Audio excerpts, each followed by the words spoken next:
హల్లెలూయా. మనుషులు 4 రకాలంట. పక్కన వాళ్ళు చూసి చెప్పండి, మనుషులు 4 రకాలు.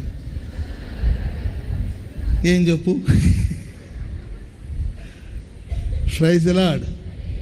నేను చెప్తా. మనుషులు 4 రకాలు. ఒక గుంపు వాళ్ళేమో ప్రేమ గలవాళ్ళు. ఎలాంటి వాళ్ళండి? ప్రేమించేవాళ్ళు.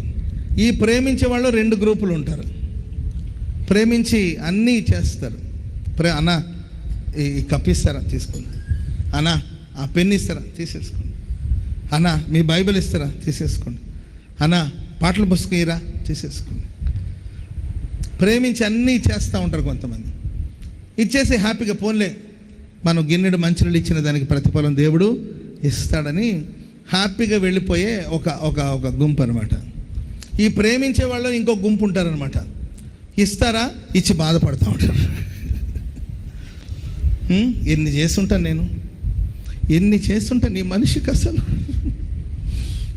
మా ఇంటికి పిలిచి అసలు ఆ కూటమి రోజు, ఆ వినాయకుడి పండుగ ముందు రోజు ఇంటికి పిలిచి అసలు కొబ్బరన్నం వండి పెట్టా.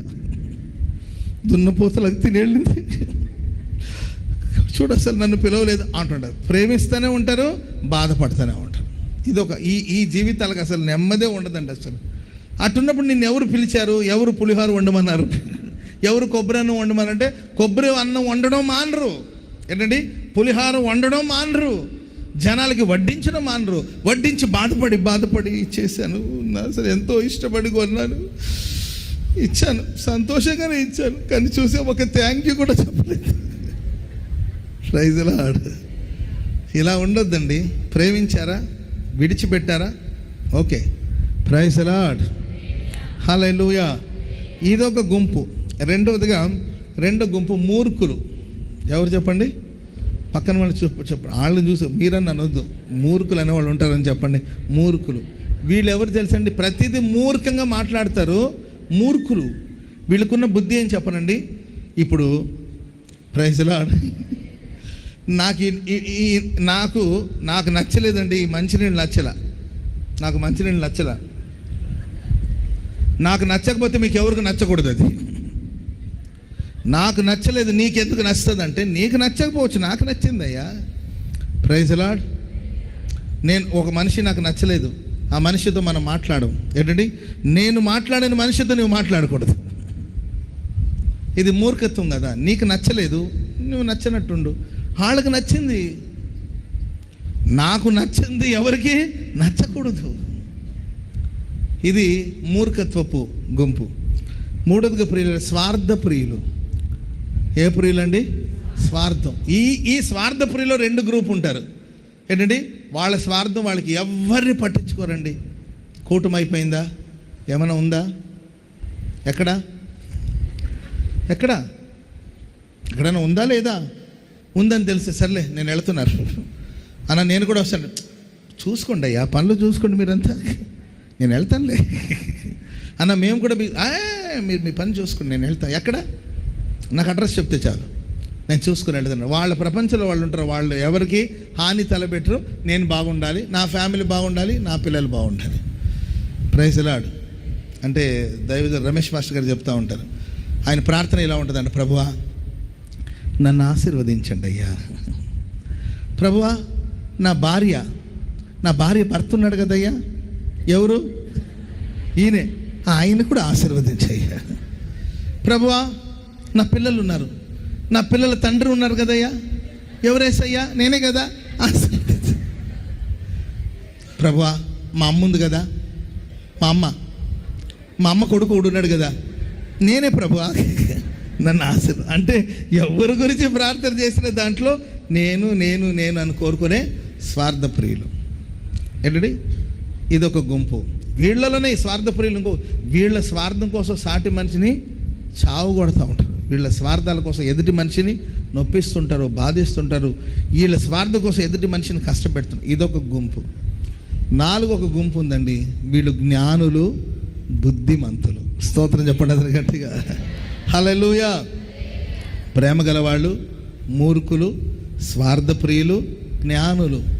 ఈ జ్ఞానులకున్న శ్రేష్టమైన అనుభవం తెలుసండి. ప్రతిదీ పరిశీలిస్తారు.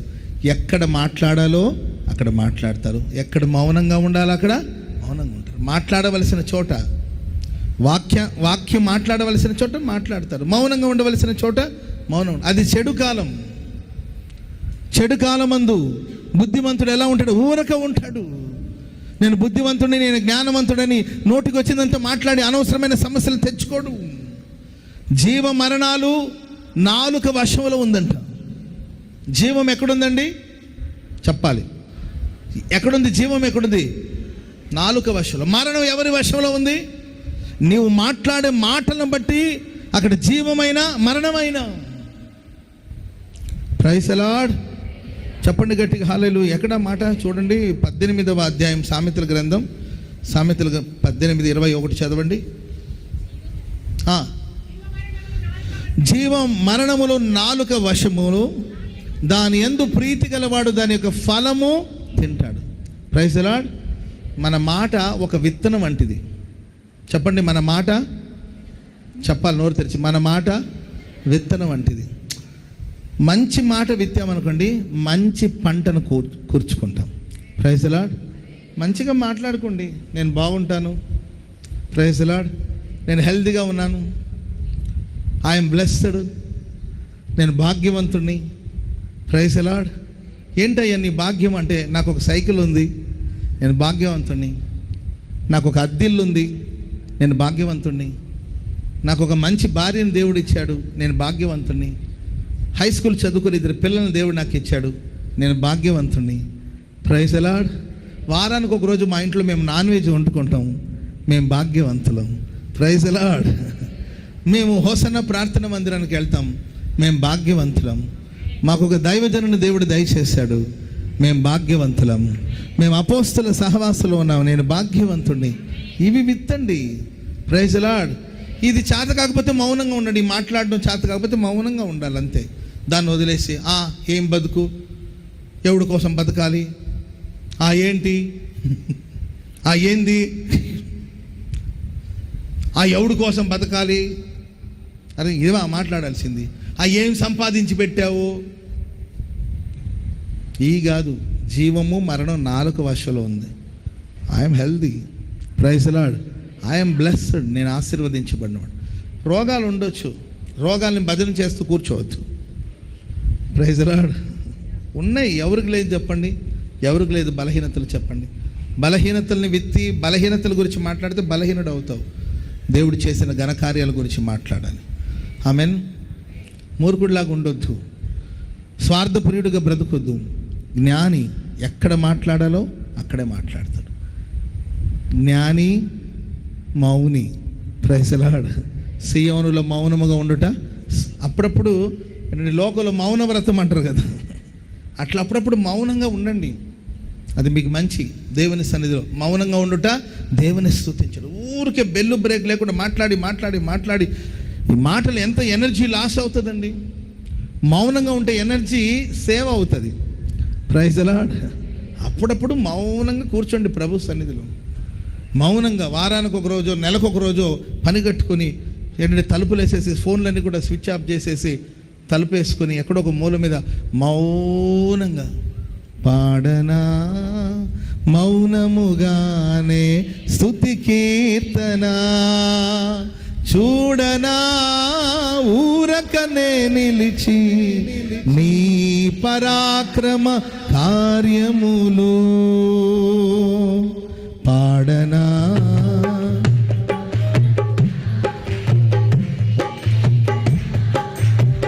చూడనా ఊరకనే నిలిచి,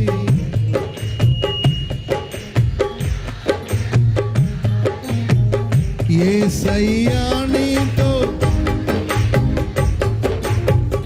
నాశలు తీర్చే తృప్తి పరచనే, పాడనా స్తుతి కీర్తన, హల్లెలూయా. అప్పుడప్పుడు మౌనంగా ఉండి దేవుణ్ణి స్తుతించండి. హల్లెలూయా. మీరు ఊరక నిలిచి ఉండి చూడండి, యెహోవా కలుగు చేయు రక్షణను. సో వాళ్ళు ఎవరు మాట్లాడకుండా మౌనం అయిపోయారు. ఊరక నిలబడ్డారండి. అప్పుడు దేవుడు మోషేను నీ కర్రను సముద్రం వైపు చాపమన్నాడు. మోషే కుడివైపున దేవుని మహిమ కలిగిన బాహు చాపబడింది. ఎర్ర సముద్రము పాయలైంది. ఆరిన నేలపై ఇశ్రాయేలు ప్రజలు దాటి అవతలికి వెళ్ళారు. శత్రులందరూ కూడా సముద్రంలోకి వచ్చారు. వాళ్ళు చూస్తుండగానే వాళ్ళ కళ్ళ ఎదుట శత్రులందరూ జల సమాధి అయిపోయారు. ప్రైజ్ అలాడ్. దేవుడు నేడు చూస్తున్న ఐగుప్తులు మీరు ఇక ఎన్నడూ చూడరు. మరి ఈరోజు ఏదో సమస్యలతో మీరు వచ్చారేమో, మీరు భయపడవద్దు. రెండవదిగా ఊరక నిలబడి చూడండి దేవుని కార్యాన్ని. దేవునికి అవకాశం ఇవ్వండి, దేవునికి స్థలం ఇవ్వండి, దేవునికి సమయం ఇవ్వండి. దేవుని చేతికి మిమ్మల్ని మీరు అప్పగించుకొని ఊరక నిలబడి చూస్తూ ఉండండి. నేడు చూస్తున్న సమస్యల్ని ఈ మాసంలో మీరు ఏనాడు ఇక చూడరండి. ఇక భవిష్యత్తులో ఏనాడు ఆ సమస్యలు చూడరు. మీ సమస్యలన్నిటిని దేవుడు తొలగించును గాక.